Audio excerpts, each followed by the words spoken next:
Hi, everyone. This is Rod Santomassimo with the Massimo Show.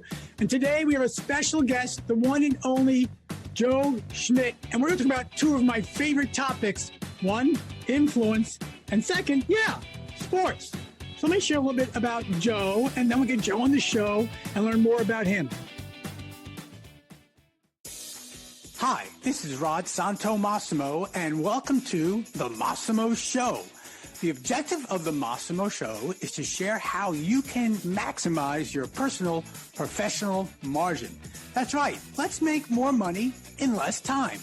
Let's turn chaos into clarity, confusion into confidence, and income into real wealth. Along with sharing my insight on how I grew a multi-million-dollar professional business, we're going to bring you the expert advice from a variety of authors, consultants, and thought leaders who will provide the tools you need to maximize your own personal and professional margin. Welcome to the Massimo Show. Well, who is Joe Schmit, you ask? He's an award-winning broadcaster, author, community leader, and popular keynote speaker. His first book, Silent Impact, Influence Through Purpose, Persistence, and Passion, is now in its second edition.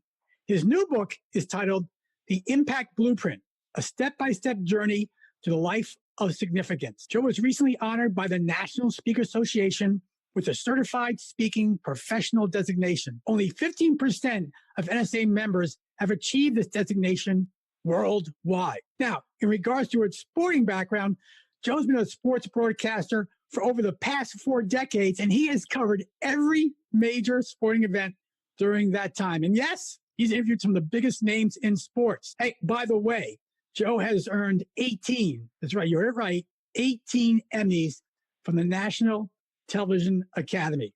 So without further ado, Joe Schmit, welcome to the Massimo Show. All right, Rod, I've heard about this show, so it's an honor to be on it. Well, it's an honor, sir. So we'll get right into it. You have achieved so much in your life already and have much more to go, I'm sure. But where did it all start? When you were, let's say, in the teenage influential years, where were you born, raised? What did you like to do? What were some of your passions? I was born and raised in Seymour, Wisconsin, which is a small town about 13 miles outside Green Bay. And when I was a kid, I loved sports. I played sports. I would go from football season to basketball to wrestling to baseball to golf. It didn't matter. If there was a sport, I would play it. Mom and Dad would have to call me in from the outside because I'd be playing some sport. Now, the problem was I had a little issue. I was not a very good athlete. I was a pretty average athlete. But sometime in my life, somebody said, you know what, Schmidt, with your love and your passion for sports and your big mouth, you ought to put those two together and become a sports broadcaster. I was about 14 at the time. From that moment on, I wanted to be a sports broadcaster on TV. With a lot of luck, a little work, just some fortunate things happening, that has become my career and my life. I'm going to venture to say it was more than a little work to get the goals that you set out to achieve at the age of 14. So what was your first entree into sports broadcasting? Was it in college or was it before then? Tell us about that. Yeah, so I went to college. I went to the University of Wisconsin, La Crosse. And one of the reasons I went there is when I did my campus tour, I found out I could be on student radio and student TV as a freshman. And I thought, wow, that's kind of neat. So I went there and I did hands-on experience. And believe me, Rod, if YouTube had been around back then, my career would have been over by about mid-sophomore season because I was awful. But it gave me an opportunity to realize that I had to work hard. We had this goal in mind. You just keep, the harder you work, the luckier I got. And I've been very fortunate. I kind of worked my way up the ladder. I worked in a small market in La Crosse, Wisconsin. I worked in Cedar Rapids, Iowa, in Green Bay, Wisconsin. Then eventually in 1985, I got a job at KSTP-TV, the ABC affiliate in Minneapolis, St. Paul. And that's really what I wanted to do. I wanted to get into a major market, major sports market that had all the teams, all the things I'd love to cover, and it would be a great place to raise a family. And I've been in Minnesota ever since. There's a lot to unpack there. First of all, I'm going to geek out a little bit here, Joe, and tell you every time you mention La Crosse, Wisconsin, my listeners know I am an avid lacrosse player. It's a different thing, I know. Avid lacrosse player. Like you, I played a lot of sports in high school, recruited and played Division I lacrosse. Like you, I wasn't gifted in that. I'm blind in one eye, I'm asthmatic, but I still, through a lot of hard work, achieved the goals I set out to achieve. So every time you mention lacrosse, I get excited. In fact, But the time we're taping the show right now, next week I play in yet another Masters lacrosse tournament that I do every year. So I'm geeked about that. I'll share that with you. It's obvious question is, wait a minute. You just told me when we started out, you were a Packer fan, and yet you're starting your career in Viking country. That cannot go well. Tell us about that. It took a long time for anybody from Minnesota to believe that the team I was covering, I wanted them to win. And I would always explain it to them. If the Vikings make it to the Super Bowl, I go. If the Packers make it to the Super Bowl, I probably don't go. And what happens is it's different. Because you're a journalist, you don't necessarily become a fan anymore. You become a fan of great events. You become a fan of great athletic efforts. You become a fan of great stories. And I became, through my process and maturation in the broadcasting business, I became a great storyteller. And believe it or not, those stories led to books. They led to a speaking career that's taking me all over the place. And I'm fortunate enough to always find the morsels and use my reporting skills to find out what impact and what influence an event or a singular gesture had many, many years later. And that's kind of where I unpack them in my books. Well, first of all, you have a fantastic voice. But people are listening thinking, wait a minute, because this guy, and you, this is your words, and I love how you put this together. First of all, you have a fantastic voice. But people are listening thinking, wait a minute, because this guy, and you, this is your words, and I love how you put this together. Hey, Joe, you have a passion for sports. You have a big mouth, so you might as well be a broadcaster. That's what you said. And through hard work, you leverage these passions, you combine these passions, and you forge a very top-tier achiever in what you do. Along the way, you said you learned that at first you weren't very good. You changed things you did. You learned from others, influencers, obviously. So along that career path of starting out not very good to being this 18-time Emmy award-winning journalist, what are some of the key steps or key catalysts to your success along the journey? I think everywhere along the line, you get mentors and you get people that you either want to emulate or, quite frankly, on the other side, you don't want to emulate and do it like they do. And I would take mental notes, and I decided long ago that I was never going to be the smartest guy in the room, but I would find who the smartest guy was and hook up to them, ask them questions. So learn a lot through osmosis. And I've been very fortunate. When I was in Cedar Rapids, Iowa, I worked with a guy by the name of John Campbell. John, I always say I got my master's degree with John, because I followed him for an entire year, and he just knew how to tell stories. He was a professional. He took my game from this level to the next level, and I just did it by watching him. He became a mentor. He became a friend. He's a guy that definitely, when I look at my career, I pay him a big tribute because he was so influential. And then you just find those guys along the way, and the next thing you know, you're kind of that guy where kids are now relying on, going to you for your advice. So you pay it back. I love that. I love that story. On an earlier podcast, we had our gentleman named Ron White, who is the two-time U.S. memory champion. He shared that he went out when we first started. He found the best person in memory and asked them to mentor him, although it could be a competitor. But of course, the person said yes. And that life of abundance versus scarcity is a perspective everyone needs to take. And I'll tell you, I just got off the phone with Steve Forbes' assistant, asking Mr. Forbes for a favor. And you're thinking, well, for those who don't know Steve Forbes, shame on you. Some generations won't know who he is. Google him. Certainly the CEO of Forbes Media and the editor-in-chief of Forbes Magazine and two-time Republican nominee for president. But sometimes you just got to reach out to people, but you think there's no way they're going to help me, or it's just, you got to ask. So is that one of the keys to finding influencers, Joe? Is just the ability to let go of your self-mental restrictions and ask for help? I think you got to be bold. And I think sometimes you have to get out of that comfort zone. And yes, you do have to ask for help. And sometimes that help comes just by watching people. John Wooden has a great quote that I always use, and it says, it's what you learn after you know it all that really counts. And I think that's the part of continuous learning. I think that's the part where professionals in whatever business they're in sometimes get stuck, because you should always be trying to up your game.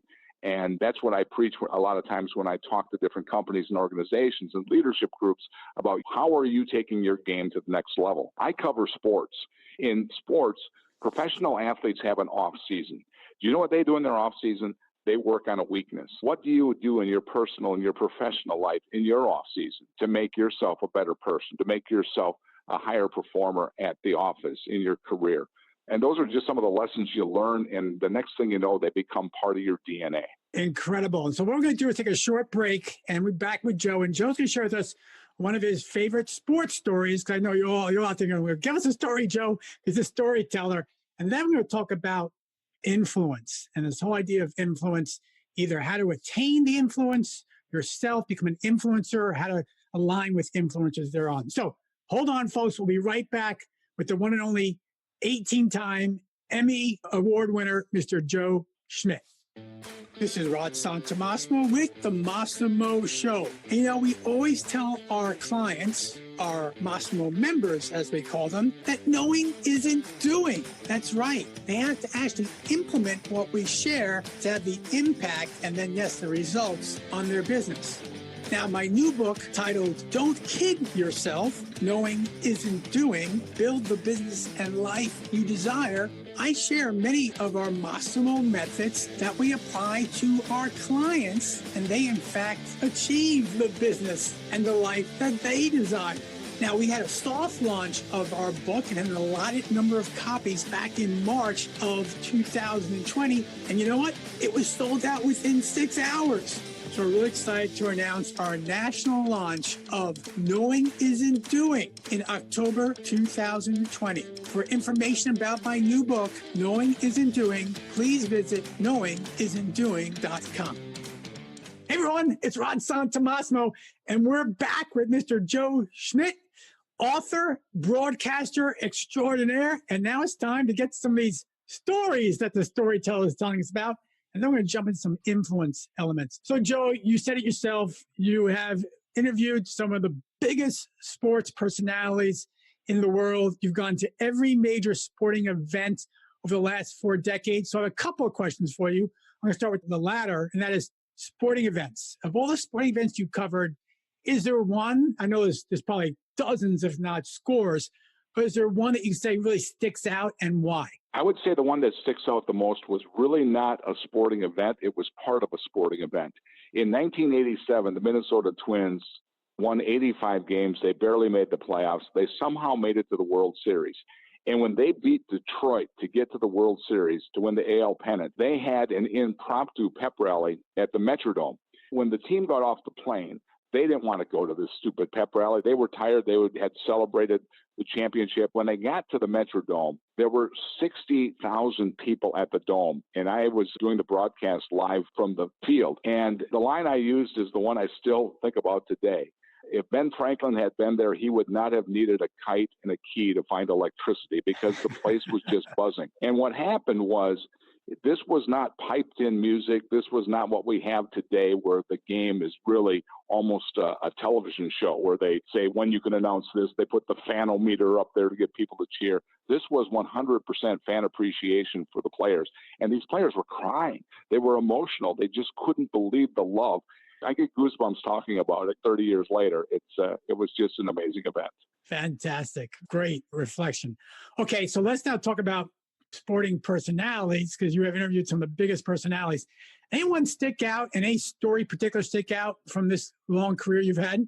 I've interviewed one-on-one everybody from Muhammad Ali to Michael Jordan to Jack Nicklaus to Tiger Woods to Wayne Gretzky to the U.S. women's soccer team, all these different great athletes that had amazing events.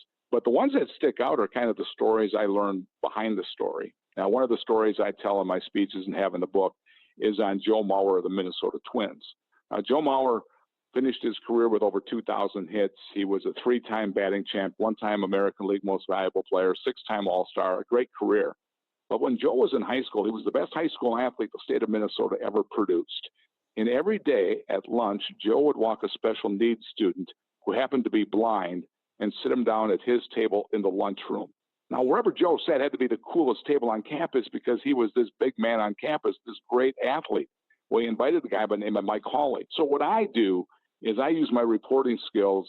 15, 20 years later, I went back and I found Mike Hawley, and I found 6 guys who sat around that table every day with Joe to find out what kind of impact, what kind of influence that simple, kind gesture had with them. And the stories started to come in, and the impact all these years later is still there. For example, they would say Wednesdays was pizza day at the high school. And Mike, the young man who was blind, would eventually, he'd spill some crumbs on his clothing or his cheek or his chin. Joe would grab a napkin, wipe him off and brush him off and get him ready for his next class. By the end of the first quarter, all those kids sitting at the table would do it. It was just the little impact that Mike had and how powerful that was. And that's thus became the name of my book, Silent Impact, because I think great leaders and people who live a life of significance kind of have this extra gene that's part of their DNA that they make a positive impact. And all great leaders have it. Awesome story. Love the lessons and the segue into this idea of influence. And that really seems to be the next great passion that you have based on the experience you've had with so many sport personalities. So can you share with us some insight into exactly what your view and perception of influence is? Then we can talk a little more about ways to achieve it or leverage it. But what is influence in your mind, Joe? Well, we did research on companies and organizations, small, medium, and large, and asked questions like this. If there were a going away party tonight, who would the most people show up for? When we dug into it, we didn't always find this person in the usual places. It wasn't always the person who sat in the corner office. Sometimes the person who made the biggest impact, who had the biggest influence on the culture of that group or organization, was the person who cleaned the corner office. So we dug it down and found out there are three things that people who have an influence have: purpose, persistence, and passion. And in our research, my tagline really came down to this because it kept coming up. And this is it. We make our biggest impressions when we're not trying to be impressive. And that is the way to have true influence. That the person who talks the loudest and who has a title is not necessarily the great leader. It's the person who people emulate and follow because of how they get through their day, of how they interact, of the connections that they make with people.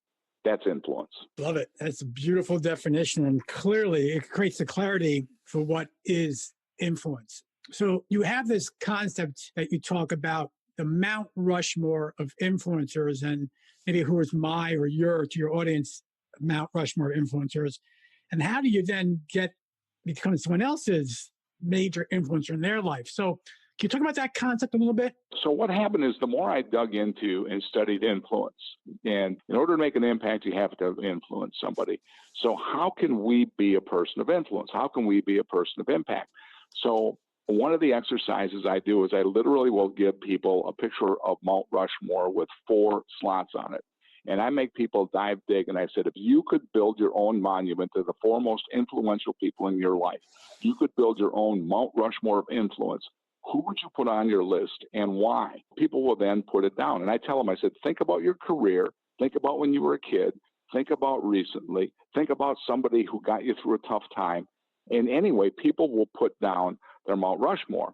Then I will go and talk to these people about it, and people will open up. That actually became half of my second book, the stories that I got off of people talking about people who made an impact on them. And what I do is I say, okay, so why? Dig a little deeper. When was it? How did they do it? Was it because they gave you this silent impact you talked about? Was it because they were there when you were down, when you maybe needed a pat on the back or maybe even a kick in the rear? And then emulate what they do so you can be on somebody else's Mount Rushmore. And then I take it one step further because this is a great team building exercise.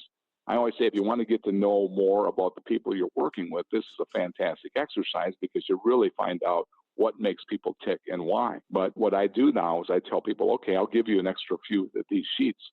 Take them home and do them with your kids. And then you discuss with your kids who's on your list, and then your kids discuss who's on their list. And I've had many parents come back to me, and I've had kids come back to me saying they've learned more about their parents through this exercise, or they've learned more about their kids in the last 16 years doing this exercise, because it really does make you think about who was that influencer in your life. So, Joe, do you limit this exercise to a select number of individuals, like the number of slots on Mount Rushmore, or do you say, no, it's an open-ended question? I usually try to keep it to 4, and I tell them you can't use your parents. So I make it very difficult on you.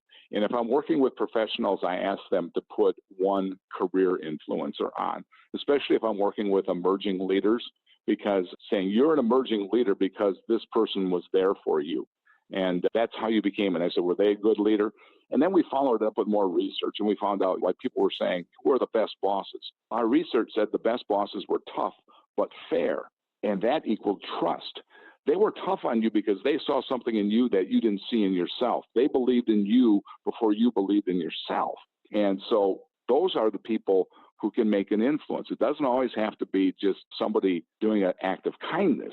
Sometimes it's an act of awareness. They're more aware than you are. That'd be a challenging question. Besides your parents, to a teenager especially, who is most, that'd be an insightful discussion to say the least. Do you find maybe it's more of a shock and relief when they mention influencers? For example, Joe, let's say you're talking to a teenage boy or girl and they mention, and it's not to show any disrespect to anyone in any way, shape, or form, Kim Kardashian or a Markiplier or a large YouTube sensation, they're saying, is that problematic? Is it insightful? I mean, that's a really interesting question to ask your kids. I think the part of it that happens is then you ask the why. You take it a little bit deeper. Why is Kim Kardashian on your list?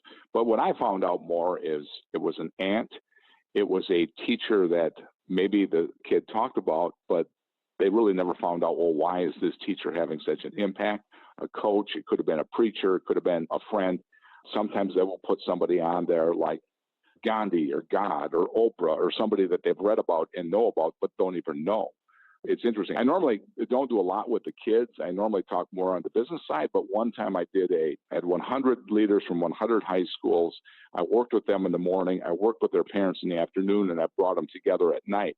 And that's where I had the revelation, because I had the parents coming up. I had them do their Mount Rushmore and then compare notes. And that's when the parents were coming up to me saying they learned more about their kids, and the kids were coming up to me saying, thank you.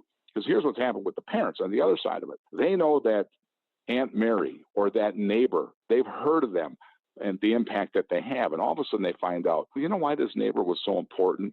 When my dad was sick and he was in the hospital for 6 months, this neighbor came over every night and helped him milk the cows. Or they find out deeper what happened and why this person is so important. Sometimes we don't talk to our kids about this stuff. My second book is called The Impact Blueprint. And what I did is I took 52 traits of people who make an impact.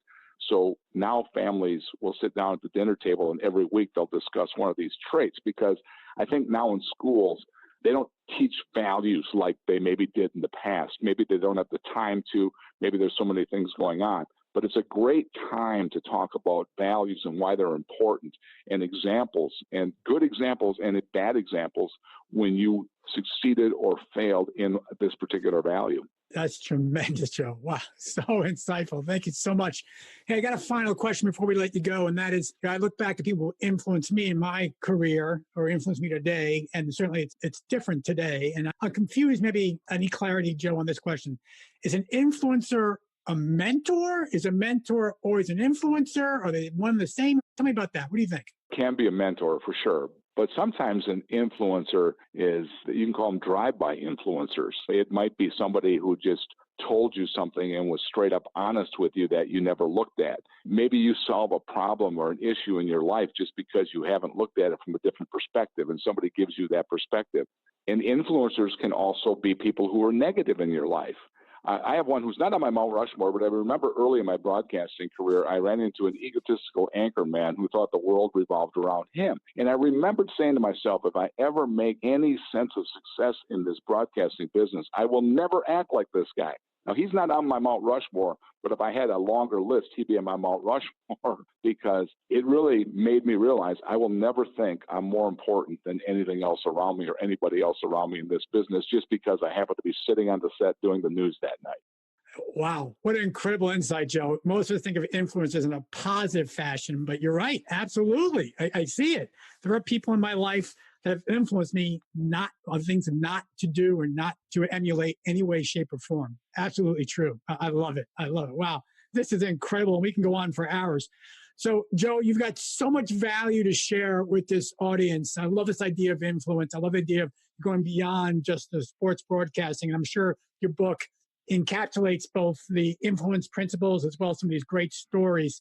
So how do people connect with you? How do they get to your books? Share with us what you can. How do folks access Joe Schmit? Well, the best way would be probably to go to my website, joeschmit.com, and that's Schmit is spelled SCHMIT, no D, one T, joeschmit.com. And I've got information there on how to get my books, my speaking, my seminars, some of the things that I do. This business is built just kind of exponentially because people wanted more. People want this, which is a great thing to have when you have a product. People want more, and it's become a passion, and it's become part of my DNA. The other, if you want the books, you can just go to Amazon like any other book. The Impact Blueprint is a new one, and Silent Impact, but they're both pretty powerful. I've sold a lot of books. That's really not the goal of it. The goal of it is really to spread the message, because that's got to be part of why I do it too. I love it. I love it. Well, folks, you heard it here. There's ways to influence others. There's ways to align yourself with influencers, both positive and negative. And yeah, there are some great stories to be told. And more importantly, principles to be learned from Joe's 2 outstanding books. I highly recommend you grab them as soon as possible, consume them, and then share the content with your peers, friends, and yes, family. Joe Schmit, thank you so much for your valuable time today. Rod, we could have talked all day. You do a good job at this, coming from one interviewer to another. Well, thank you, sir. So, folks, you know what I'm going to say. At the Massimo Show, we share with you some really valuable content. We ask you to do the same. Please share the Massimo Show with your peers, friends, and family. Don't forget, knowing isn't doing, and let's keep on moving forward. Until next time, this is Rod Santomassimo with the Massimo Show. I want to thank you for listening to this version of the Massimo Show. And please, please go out and share this with your friends, your colleagues. Heck, share it with your dog. Just share it. And more importantly, just give me some feedback, good, bad, or indifferent. We all grow from understanding what our audience wants to hear. So until next time, this is Rod Santomassimo with the Massimo Show. Hi, this is Rod Santomassimo, president and founder of the Massimo Group. And did you know that for over the past 11 plus years, we've worked with thousands of independent contractors, solopreneurs, and small business owners just like you in repositioning their and/or their team's efforts so they can build the personal, professional practice they've always dreamed of. We provide coaching programs for all levels of experience, earnings, and yes, success. So if you're finally ready to get off that transaction treadmill and chasing deals that are growing nowhere and start building the personal, professional business and life consisting of greater wealth and more time, well, check us out at Massimo.coach. That's Massimo.coach.